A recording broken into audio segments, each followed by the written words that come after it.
So, a client of mine just asked, how do I get clients? This client, we're using that term a lot, is becoming a life coach, or a coach of some kind. Most life coaches don't start off knowing what type of coach they're going to be, me included. So I wanted to answer this for him. Hello. And I thought this could be useful for everybody. No, but I think this is useful for anybody who is starting their own gig, going self-employed, starting a business, selling, probably much more suited towards people selling a service, especially if they are the service. If you are the service, then this is going to help. And the question was, how do I find clients? How do clients find me? And did that change over time? And that's the big one, isn't it? When you're starting something like this, when you're starting a work of passion, when you're starting something independent, when you're forging your own path in this way, the big question is, okay, for most people anyway, the big question is, I love what I'm doing, I think I'm really good at it, or at least I'm passionate enough about it that I know I will get really good at it. So, but I'm scared. I'm not confident in some way or another that people will want to work with me, that the money will come in, that this whole venture is sustainable. Is it just a silly idea I'm having? Should I have listened to my parents / teachers / peers / spouse / anyone who's telling me it's a silly idea or not sustainable, or how will I get clients? So first of all, I wanted to reflect on the fact that although I am running, in my own definition of the word, a very successful business. Doesn't mean I'm making loads of money, but I'm living my dream. Maybe not living the dream, but I'm living my dream here in the Alps. I'm being sustained and supported by my business, and I love what I do most of the time. Clearly I don't love it every second of every day. That's not realistic. And a key thing is that I'm confident, not 100% of the time, must be said. I say 90% of the time I am confident. I do not fear the future of the business. I do not fear that I may stop getting clients. I do not fear where the clients will come from, how they will find me, how I will find them. I don't really spend that much time marketing myself. I do the old podcast, I occasionally post on social media like this, but not much else. So the question, and forgive me for rambling up to this point, is twofold. It is, first of all, can you give me some bloody confidence that this is actually going to happen? And second of all, what are the tools, tips, tricks, techniques to do it? I'm not a big tools, tips, trips, techniques guy. I'm more of a figure out the why, figure out the motivations, the emotions that are driving, and then you, being a resourceful, whole, complete person, will figure out the how, the tools, tips, tricks, techniques. There are countless books, courses, other people who market themselves as those who can be the gap, bridging the gap between you right now starting something and you successful, have loads of clients, and how to do that. And I'll speak about that at the end. But so much of this comes down to confidence. How do I get clients? Well, you start talking to them. In coaching, counselling, therapy, any sort of helping intervention, Similarly, I've got friends and ex-clients who run financial services businesses, be they advisors or some such, people selling their creations, people who want to be influencers, anything where you are the product or you are designing the product that's being sold. How do you make money out of that? Well, you have to start having conversations with people, potential clients. You got to get people on the phone, and this is just my belief. This is what worked for me. And I spent so much time worrying about my website. I spent so much time thinking, how my website tied to my social media? How do I want to come across? What's my message? What will people think of this? What will people think of how young I am? So how do I get started in getting ahead of people's objections and their sales objections? How do I get myself to a wider audience? How do I put myself out there? How do I decide how much to charge? How do I? And then I read a book called The Prosperous Coach.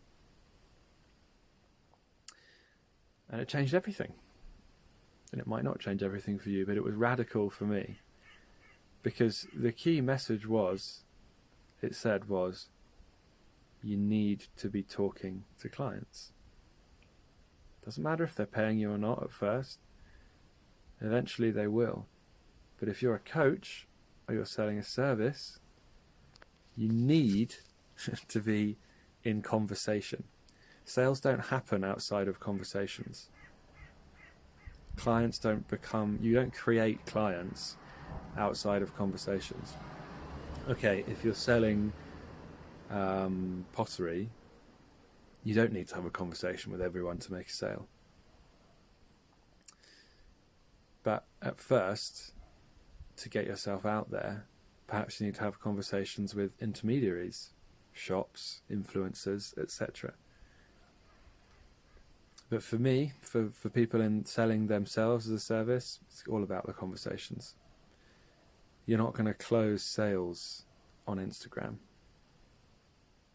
And it's not really about closing sales, it's about creating clients, it's about offering value. Serving is really what it's about. How can I serve this person as powerfully as possible? So look, I'm doing a lot of rambling, but if you don't have access to clients right now, and there are loads of places to get access to them, places like Fiverr.com, Upwork, People Per Hour, if you're specifically a coach, Life Coach Directory, Life Coach Spotter, Numi, all these places where people will go, people will Google, find a life coach, find a counselor, find a financial advisor. Where are they going to end up? They're probably going to end up on some big listing site, some big comparison site, like an eBay of whatever your chosen service is. So that's a place where you can start getting some exposure and start finding some clients. But even more importantly than that, I believe you take the next step, because this pushes your confidence. This pushes who you are as a coach, as a service provider, as challenges your fears, gets you on the phone, it gets you talking, gets you practicing your craft, not only the craft of creating a client, but also the craft of,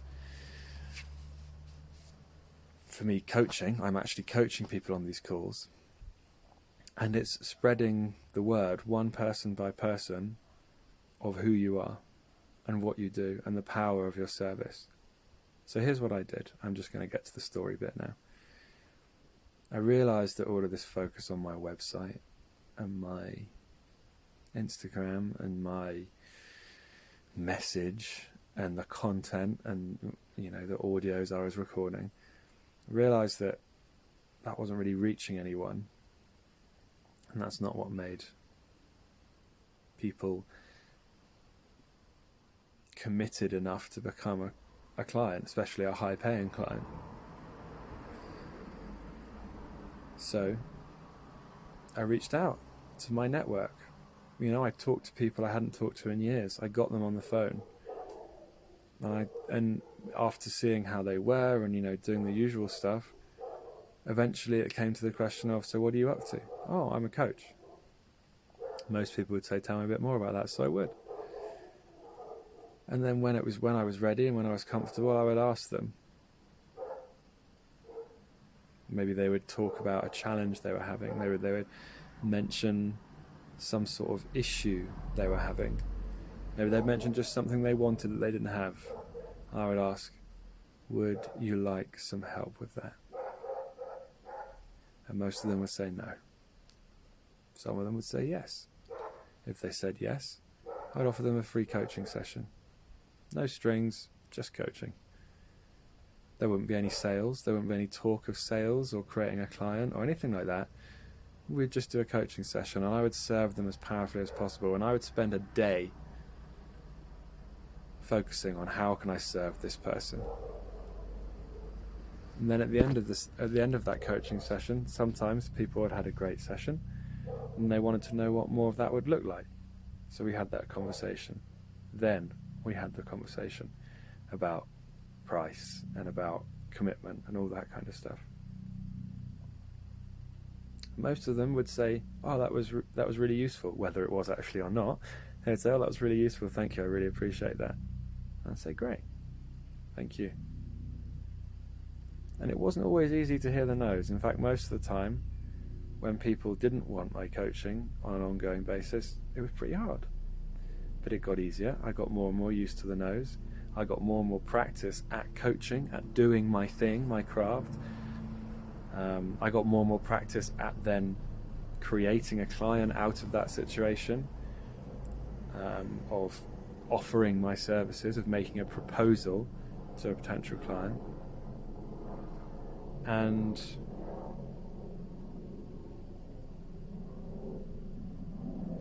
I allowed that process of getting no's, getting some yeses, of practicing my coaching, of asking people if they needed help. I allowed that process to go on and on and on, and that process guided me, and I had help from a coach as well, but that process guided me through. It showed me where I needed to improve. It showed me where I could find clients better. And eventually I went onto this website called Fiverr, started offering 2-hour coaching sessions for $5, and that's an insanely good deal. And so I got loads of orders, and so I was doing 2, 3, 4, 5 coaching sessions a day. The number doesn't really matter, but I was doing these long coaching sessions for no money. It wasn't about the money. And then the same thing would happen at the end of that coaching session. I would say, would you like to talk more?